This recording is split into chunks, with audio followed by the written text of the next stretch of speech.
Welcome to the History Nerds United podcast. I am your head nerd, Brendan. Thank you so much for being here. Author Simon Winchester is with us today, or should I say Sir Simon Winchester. He does have the Order of the British Empire, so he's supposed to be called Sir. He would not let me call him Sir, which I personally appreciated. Fantastic conversation with him. We talked about his book, Knowing What We Know, The Transmission of Knowledge from Ancient Wisdom to Modern Magic. That book sounds like a lot, but Simon makes it work. What can I say? It was a really, really fun read. Simon just knows how to pick really interesting pieces of this larger subject.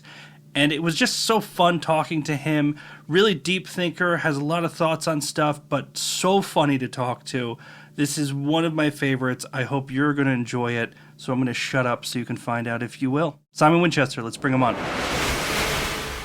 And here we are with Simon Winchester to talk his new book, Knowing What We Know, The Transmission of Knowledge from Ancient Wisdom to Modern Magic.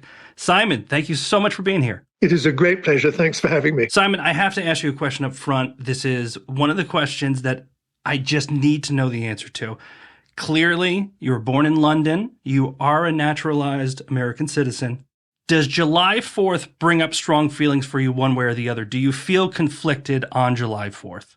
Well, it used to be, before I took the oath and everything, the people, and I'm now going to lapse into a quasi-American accent, don't laugh too hard, is that people would come up to me at parties on the 4th of July and say, "We whipped your ass." Now they don't say that anymore because I give as good as I get. And I say, why?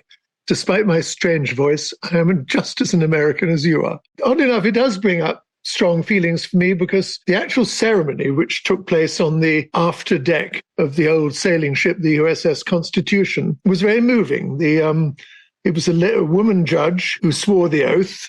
There were about a dozen of us. I was far and away the oldest. There was a young 15-year-old, I think, young girl from Vietnam. And to all of us on this blazing hot day, the judge, who was called Marianne Bowler, and we've become very good friends since, and we see each other socially, said, "Well, we standing here on the podium are Americans. We were born here. There's nothing we could do about it. But the fact of the matter is that you people standing below me now, you chose to become Americans. And for all of us here, we're very grateful that you decided of all the places you'd like to become a citizen of, you decided on this country. So welcome. We're proud of you." That really touched my heart. Now, there have been moments, depending on who the president of the day might be, when I've wondered whether I made the right decision. But generally speaking, I'm an optimistic sort of chap. I'm pretty happy. But I do have 2 passports now. And so if the balloon goes up, I might possibly cross the Atlantic again. Especially looking at your bio, it's very touching that you chose the United States because you've been a ton of places. We'll take the UK and we'll take America out of it. Do you have a favorite stop? I mean, Ireland, India. I believe you were in the Falkland Islands when it was getting invaded. So, I mean, you've been around. Is there any particular special place or they all have something special about them? Well, I think you probably know what happened to me when I was in the Falkland Islands, and that wasn't so nice. So, do you know? If you don't know, well, I was locked up in prison for 3 months, accused of spying by Argentina. Oddly enough, that part of Argentina, I was in Tierra del Fuego. I love it. And I go back not so much to Argentina as to Chile, because I love the countryside. I like the animals and I love the weather. I love gloomy, grey weather with strong winds and rough seas. I do not like lying on the beach and on a palm-lined strand of shimmering white sand. That's not my bag. I'm right with you on that. Oh, good. Super. Well, you absolutely could be. And with a beard like that and a name like yours, I can see where you come from, too. The one country in the world, the one place in the world that I love more than any other, the Hebrides, the west of Scotland.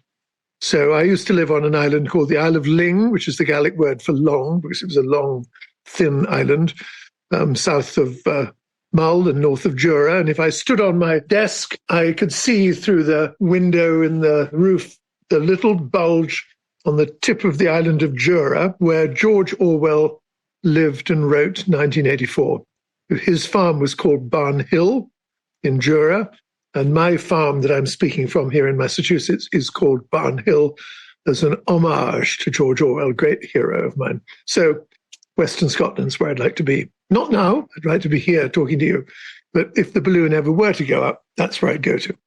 Now, we could do a 4-hour podcast just on your background before we even get to the book, but I wanted to ask just one more. Is it true that you were kicked out of school once for a rather scandalous chemistry experiment?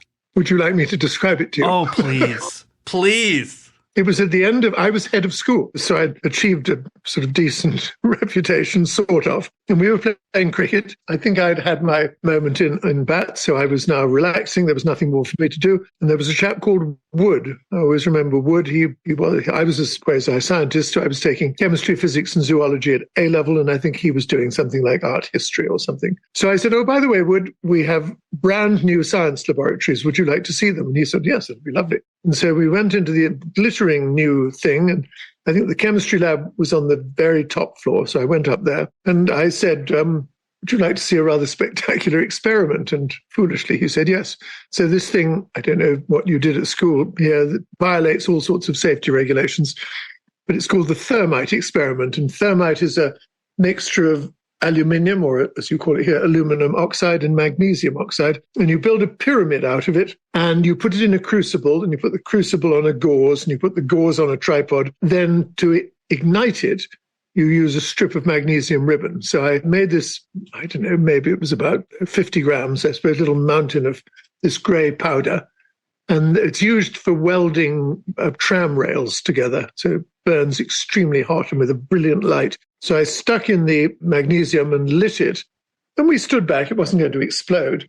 So the magnesium, of course, ignited this powder, which burned with just the ferocity that I expected. But what I didn't expect is that it burned its way through the crucible, through the gauze, fell through the tripod onto the wooden desk, burned its way through the brand new oak wooden desk, right through to the floor, burned its way, this nub of molten aluminium and magnesium, burned its way through the next floor.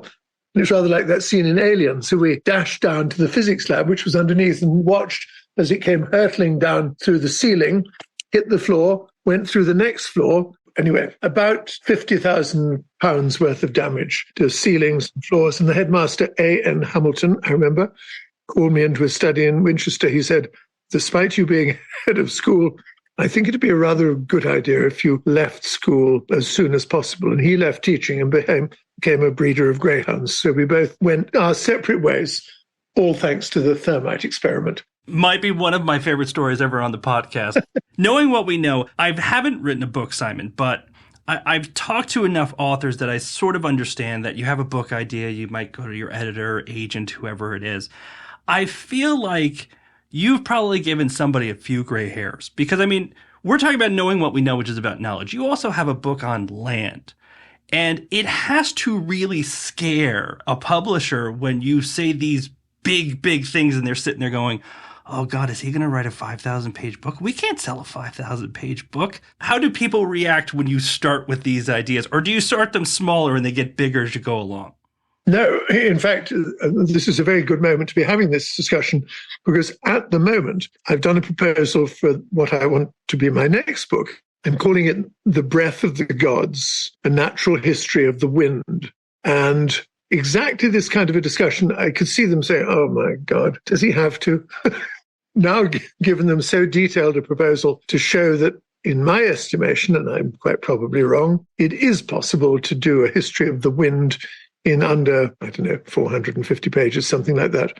So I think they sort of are beginning to trust me that I'll get it somehow more or less right. Whether critically right is another matter, but at least in terms of length, it won't completely break the bank. So cross your fingers. I mean, you have this knack for, there's a section in here on the encyclopedia. And it gave me feelings, Simon, because I'm going back to grade school and I'm remembering looking at here's the encyclopedia. And talking to somebody about a subject, I'm like, yeah, but that's the 94 edition, and that one's wrong. We got to wait till we get the 96 edition, and then we should be okay. I feel like this could have been a 4,000 page book. I mean, how much do you leave on the cutting room floor for something like Knowing What We Know? Well, I can tell you precisely, I think this book is about 140,000 words, and I think I submitted it at 170.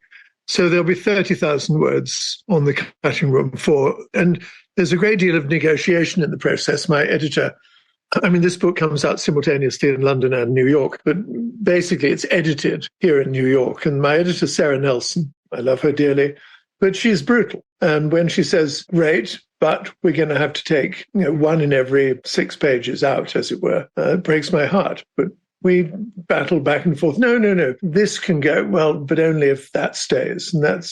And in the end, we're fairly happy with it. I'm still unhappy for instance, the occasional judgment, which I think owes too much to the contemporary climate. There's just a lot in here because I think your book comes out, I see Simon Winchester, I'm like, I'm going to read it, right? Professor and the Madman, all these books, like I'm going to read it.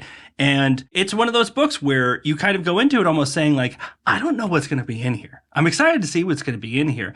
And it's just so much with that through line. How long did it take you before you knew, like, this is what's going to be in here? Like, we've talked about what had to end up on the cutting room floor. But at what point do you say, I know where my limits are on this and I know how I'm going to do it? When does that crystallize for you? Or do you need to get a lot of writing done and then you start to say, okay, now I see what this picture kind of looks like? Well, I think that's a very, very good question, but sometimes you do lose sight of the through line, and it's important. And the through line of this book is how has the dissemination of knowledge evolved such that it maybe poses some kind of a risk to the functioning of our brains. In other words, this whole business about devices that have been created to make it easier for us to employ our brains by, in many cases, not employing them, by doing things for us that hitherto our brain used to do. Is this going to damage our ability to think and possibly, therefore, humankind's ability to wield wisdom when it's necessary to employ it? When you're in the thick of some chapter about, the invention of printing, let's say, or paper, or which is a long way from that moment, then you have to sort of pull yourself up every couple of days. I mean, when I'm writing a book, it's an everyday kind of business, and think, am I still on track? And sometimes then you have to go back. I mean, I don't mind going on a railway siding, as it were, and deviating as long as I can get back when it's necessary to get back. That's a rather cumbersome explanation, but that's an important aspect of the process. I think never lose sight of what the book is all about. Well, I'd love to jump to just a couple of highlights that I saw. The first thing that you talk about that just blew me away, and it's not necessarily something that you couldn't think about and figure out yourself, but I just had never seen it in a book, is schools in Mesopotamia and how they would do schoolwork every day and then kind of erase it and start it the next day. Can you tell me just a little bit about that section? Because it's so simple, but it's so fascinating because we think, oh, school, what did they do before the chalkboard? And you kind of answer that question for us. Well, this is in the valley between the Tigris and the Euphrates, and in this particular school in a town called Nippur, south of Baghdad, it's on the Euphrates, I think. The children would come in every morning, and there would be often I think this occurred in some American schools as well, in the winter anyway, a wood stove, and they'd be baking bread, and that would give them the source of both food and heat for their school day. But it was also used in the drying of the clay tablets on which they would write their lessons. And of course, in those days, the writing was cuneiform, usually done with a reed, sharpened reed, and you scrape into a not totally dry tablet, a slightly dampish, flexible, like writing on bread dough that is almost ready to go in the oven. So you'd write and you'd cross things out, or as it were, do the equivalent of screwing it up if you were a piece of paper and throwing it away. And all the bits of scrubbed out clay and screwed up clay and broken clay would be put in a box in the middle of the schoolroom.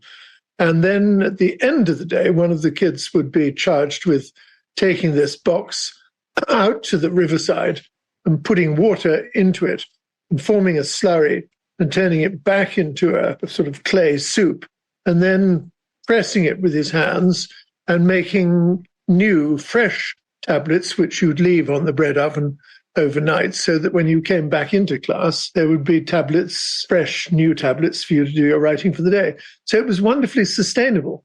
You didn't use anything. Who knew that sustainability began in Mesopotamia 3,500 years BC? Warms your heart to know it. I was very excited about your section on Gutenberg because I'm a weird history nerd. These are the things I think about. But he is a footnote in every history book. The Gutenberg Bible, it's a paragraph somewhere in a history book. And you take a lot more time with him here. First of all, that he wasn't necessarily the first one that came up with the entire printing press idea, but that how he did it and what it actually meant. Because what we usually hear is he invented the printing press and now you could print books faster, and that changed a few things. But you actually dig into what did he do? How did it work? And then it didn't just mean all books were cheap the next day. There was a lot to do with that, right? There was, and I think to give them their credit, the first use of movable type were the Chinese, and that was 6 centuries before. I mean, 879 AD?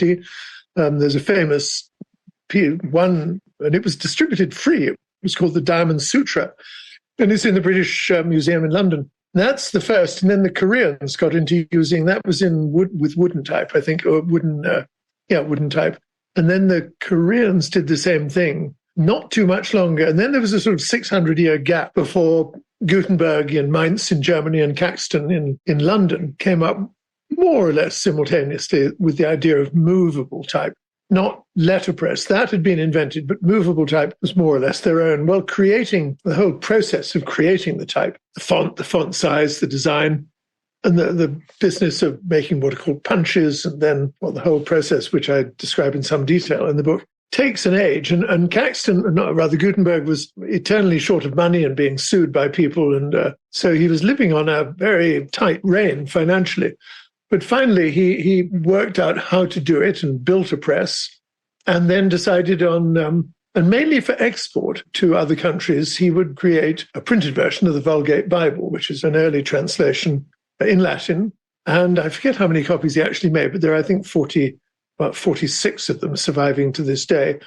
And they're things of enormous beauty. I mean, leaving aside the reality of bringing down the costs of distributing knowledge, in this case, the Bible, so it's more belief than knowledge, and doing it so beautifully, deservedly makes what Gutenberg made not simply something which changed the world, but something which is artistically just lovely to behold. And when you see one of these things, you just are delighted that so sophisticated a thing was created at the very beginning of this technology.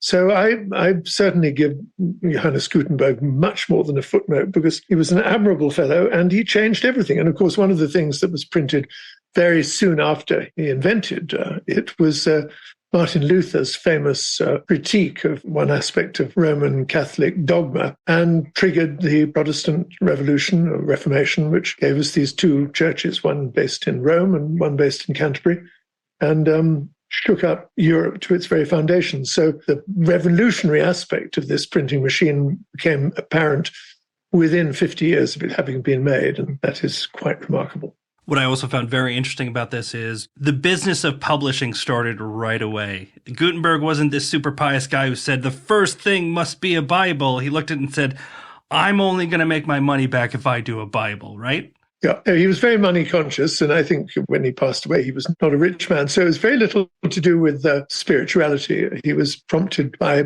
mammon rather than by God. So mercantilism was very important to him, and he knew this guaranteed an international sale. So many of his copies went up to Sweden and Norway and made money for him, export copies, as it were.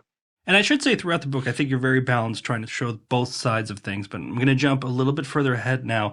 I do feel like you gave the SATs a little bit of a slap. And that one felt almost a little personal. And I'm with you. I think anybody who's gone and taken the SATs in the United States of America would agree with you. Can you talk a little bit about the SATs? Just a quick comparison to how education, certain aspects of education in the United States are maybe different and maybe not as good as in other areas of the world? Well, where I still primarily British, I would think this was a very rude thing to do. But as I'm now American and I'm invested in this country and love this country, I think one can be somewhat critical of the SATs and the American education system generally. I mean, for a start, I completely loathe multiple choice questions, because that if you get 4 potential questions, answers to every question, that gives you at least a 25% chance of getting something right, which seems intelligent people get things wrong and super intelligent people get lots of things right. I think education should be about understanding things, not just knowing things by rote. And the best way to test someone's understanding of things is to give him or her an essay to write. And in China and Japan and Korea, to this day, the essay dominates the final examinations, whereas that is not really the case in America. I know things are changing, but the essay is a lost art. And I should at this point say that when I was taking the exam to get into Oxford, I remember vividly to this day, I took it in the dining hall at Pembroke College, Oxford, sitting under a very grim portrait of Samuel Johnson, who is an intellectually intimidating figure. And the invigilator came in, told me not to worry. There were two of us on this particular day taking the exam. And on each of our two desks was a piece of paper. And as the college clock struck 9, he said, "Gentlemen, please turn over your papers." And so we did, and begin. And there were 5 questions, and it said, choose any 2 of these 5 and write an essay on each. And the 2 questions that I chose were 2 cheers for democracy. Is 2 the right number? And the other one was, can the American way of life be truly exportable? I mean, for a 17-year-old, wonderful. You have enormous fun thinking. So you spend 10 minutes twiddling your thumb and looking out the college windows. And then you say, okay, let's have a go and start. And you write for your life till halfway through. In other words, till 10:30. And that's question 1. And then look out of the window for another 10 minutes and think about American way of life. Is it exportable? And then get to grips with that. And then at midday, college clock goes, "Gentlemen, please turn over your papers." And that's it. Now, I love that because it tested a bit of knowledge and a bit of intelligence and a bit of style and all of those things. The questions in China of last year's, what's called the Gaokao, which is the final examination. I mean, how about these? The containers for milk are always square boxes. Containers for mineral water are always round bottles. And round wine bottles are usually placed in square boxes. Write an essay on the subtle philosophy of the round and the square. Doesn't it just bring you joy to think, I can spend 3 hours writing about this? What fun. So to that extent, I wish the American education system placed much more emphasis on posing essay questions to the children that take the exams. Now, I will say what does concern me about the Chinese questions that they do, and not even the questions, but necessarily the test, it sounds like this young person is told, here is the rest of your life on this piece of paper. And if you're sick that day, if something goes wrong that day, if you're having a bad year, you're having personal problems, and you hose this test, you're going to get put in a corner. American kids already have plenty of anxieties, including myself as a somewhat old man. And that was concerning for me, right? Which is, it's wonderful to ask those questions, but then to take a young person and put them in a situation where your life, your future family depends on today. You better not screw it up, kid. I mean, it gave me anxiety just reading about that. I can absolutely understand that. And it's true with it. It's pretty unforgiving.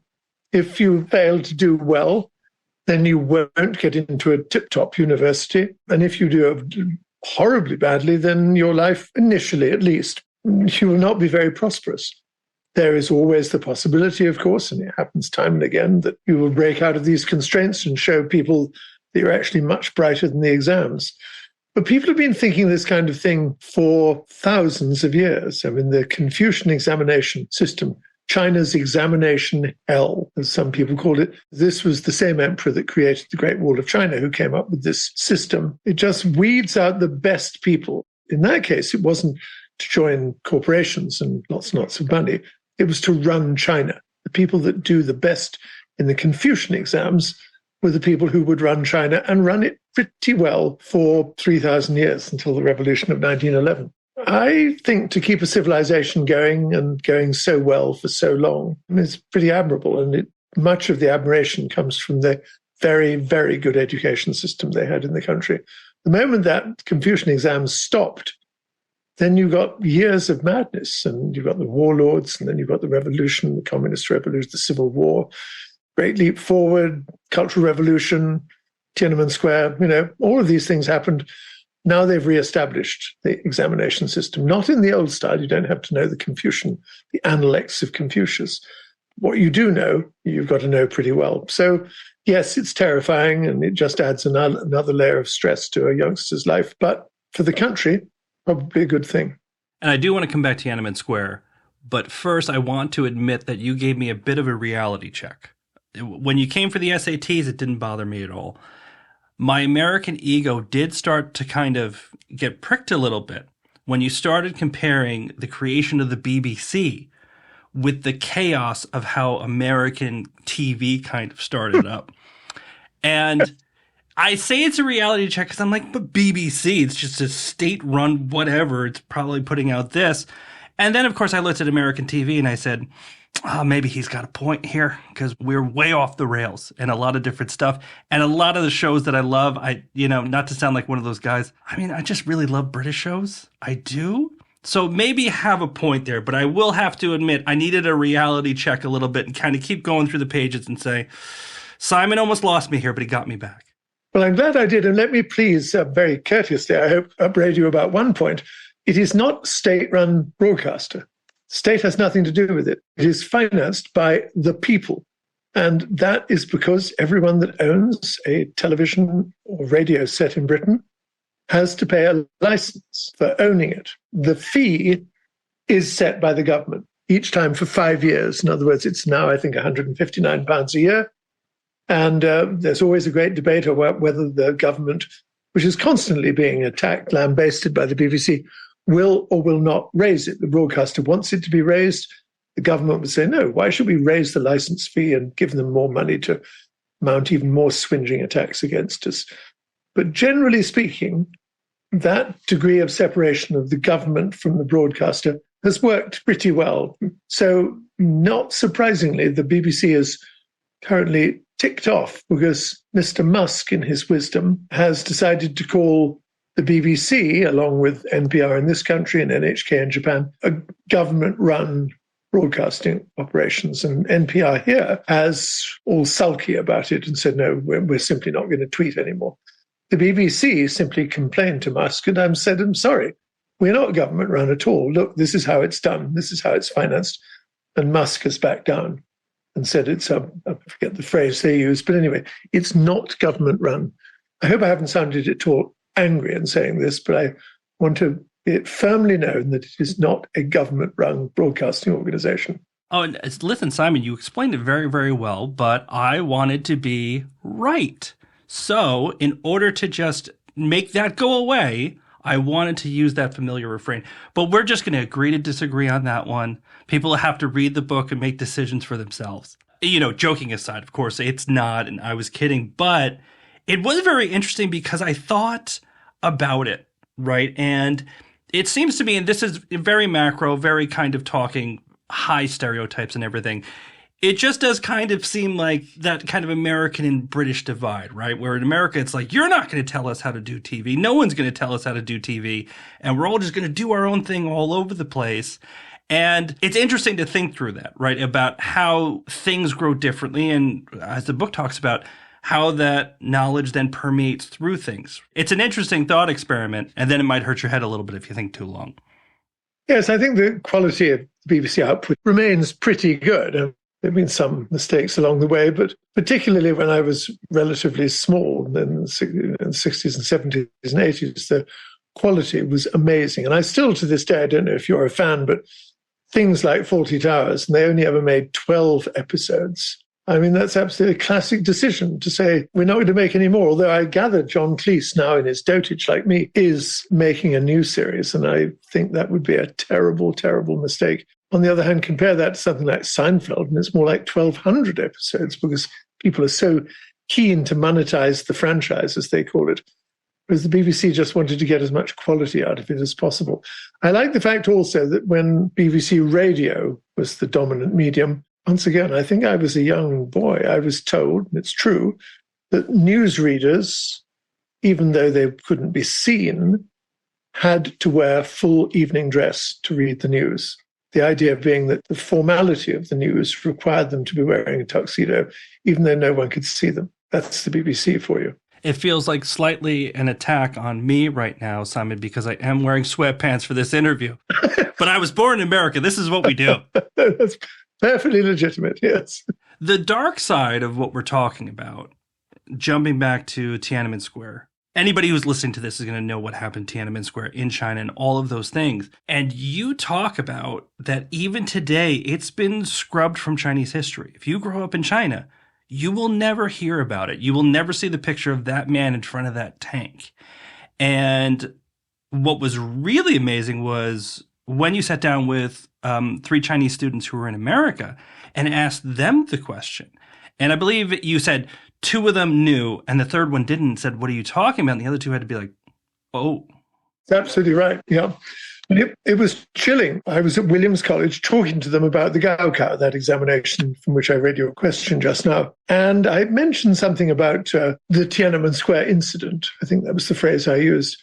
And 2 of them, one was a Chinese mathematical student, second year, the other an art student, also second year. But there was a young woman who was a freshman, and she had only arrived in college about a month previously, and she said, what incident? I said, Tiananmen Square. She said, yeah, I know Tiananmen Square. I live in Beijing, and I was in Tiananmen Square with my parents last week taking photographs. I said, well, the incident, June the 4th, 1989. So what are you talking about? I said, are you serious? She said, yeah, I have no idea what incident, what happened. And then I told her the story, and she started crying. She knew nothing about it and was shocked to hear that students had been killed and that man in front of the tank and all the images that we're so familiar with. The other 2 knew, but only because they'd learned about it while at Williams. So they knew through American sources, and this girl knew nothing at all. It's like those videos you see occasionally of a child who's never heard anything, and then he gets a cochlear implant, and then all of a sudden he hears his mother talking to him. It just wide-eyed with astonishment and fear, because these are weird noises he's hearing for the first time in his existence. Similarly with this girl, she couldn't imagine that the Chinese army had fired at their own people, and she was horrified and cried. And then for us, anybody who's in a country where there aren't these strict censorship rules and policies in place, it seems impossible to believe that the government could so completely make something a race, right? Like there's the arguments on fake news and all of that stuff. And there are good conversations to have about, hey, check your sources and things like that. But it's almost hard to believe that the government could be so effectively, for such a large place with so many people, could effectively eliminate something from existence for its people. You're absolutely right. It's ironic in a way, and I've only just thought of this while I was talking to you. When I lived in Hong Kong, which I did for 13 years, I would occasionally, and no shame in confessing it, buy copies of Playboy or Penthouse or one of these magazines, which you could buy, but then you read them, and there were pieces of sticky tape stuck over the naughty bits of the ladies in the magazines. And it was impossible to peel them off. If you did, obviously one tried. There were hundreds of people, thousands of people employed in warehouses in Hong Kong whose job was to go through the magazines that were imported and stick tape over the offending bits. So somehow the idea of censorship, I'd never come across it in my life. But it's ironic, even though that at the time Hong Kong was a British colony, it still had fierce censorship regulations harshly applied. And that was, to me, a bizarre application of it. In China, well, all sorts of things happened in the news bulletins, when I went to China, which was frequent, you'd be watching a live news broadcast from New York, say, and all of a sudden the picture would be interrupted because they had a 15-second delay or something. And if there was a report which the censors in Beijing or wherever the big transmitters were located didn't like it, they would erase it for as long as that particular segment lasted. Of course, the newspapers were all in those days state-controlled. Hong Kong had a modicum of freedom, but even that, in certain areas, not politics, more prurience, was rigidly censored. And people in both Hong Kong and China accepted it as part of everyday life. Now, you were a journalist back then, so of course you were getting Playboy for the articles. We know that. Now, what I do want to jump to is, let's talk about inadvertent censorship, because I am going to admit on here that there is a couple of paragraphs in this book that made me giggle as if I was a 13-year-old boy, just an immature 13-year-old boy. It's about the Cupertino effect.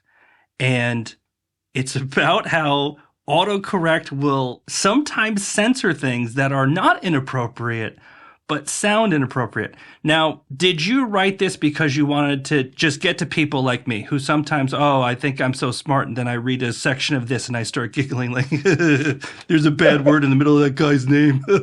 No, I just thought it was amusing. I mean, I couldn't believe it. I mean, there's this town in England called Scunthorpe in Yorkshire, Scunthorpe.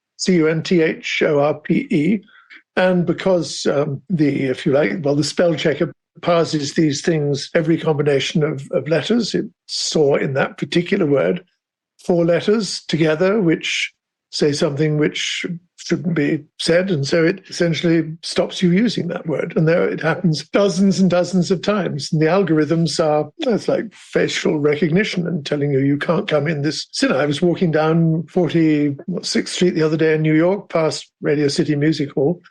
And it says we use facial recognition to make sure that you're allowed in the theater. It's coming to a store near you, I'm afraid. And I really do like that for the book. There's a meme of the old man yelling at the cloud from The Simpsons, Grandpa Simpson, and just, you get older and technology and everything like that. I found it great that this book is not saying that where we're at now is bad or worse than we were, right? Just because there is facial recognition, just because there is autocorrect, there are things that we no longer have to think about, but there's also the possibility that allows us to think about other things deeper. Is that what you started with the book, was that I'm just looking at how things are, I'm not making judgment calls on what they are, but just presenting how we got here and possibly what comes next? That is a very good question, because no. And the answer is, I had this idea when I wrote the book that leaving so much of our thinking to machines,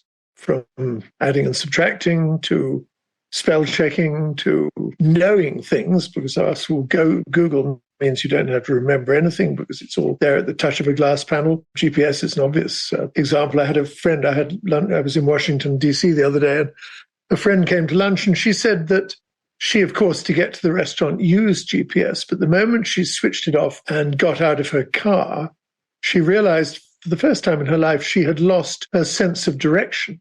The corollary to all of that is that if we don't use our brains, it would be like not using our bodies, and so becoming unhealthy and unfit and overweight or whatever. Maybe the same thing will happen to our minds if we don't use them. But I have a sort of counter-argument. I say, quite honestly, the brightest minds around today, or recently, I gave as an example, Bertrand Russell, the philosopher, and Richard Feynman, the nuclear physicist, their minds, not their knowledge necessarily, but their minds, were probably no better and no worse than the great thinkers of classical times, Plato and Socrates and Aristotle and people like that. The thing about Aristotle, let's focus on Plato for a moment, the man that, as it were, defined knowledge. He didn't know any other language than Greek, as far as we know. He didn't go anywhere. He had no real perception of geography. If you asked him where Persia was, or Tunisia, or Moscow, he would have no idea. He knew very little history because there was so very little history to know. So his mind, one can legitimately say, was a tabula rasa. It was an empty slate on which he could then do a great deal of thinking from scratch, ab initio, if you like. And that would enable him to have profound thoughts, more profound. I mean, this is a super intelligent chap, but he wouldn't have his mind cluttered up with things that were unnecessary to know. Compare that to a modern person who has to know the capital of South Dakota, or the atomic weight of sodium or magnesium, or the names of the principles of the Enlightenment, or the signers of the US Constitution. In actual fact, none of those things are necessary to know in absolute terms. Nice to know them. What if all of those things were known or were available to you at the touch of a button?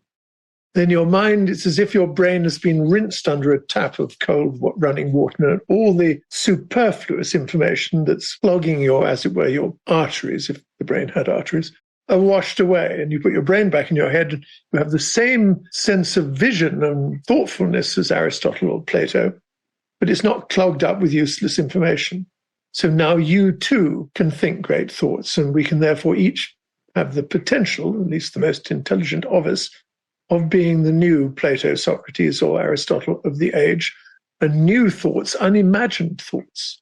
which may completely change human direction, may come about. So I'm optimistic that all this technology is going to lead to great things rather than to turn us into cattle, just lazily being fed and not having to think about anything. So where's the grass coming from?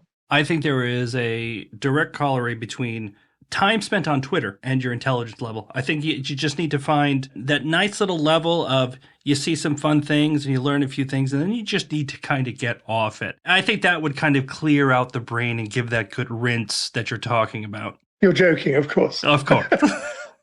Well, Simon, I love the book.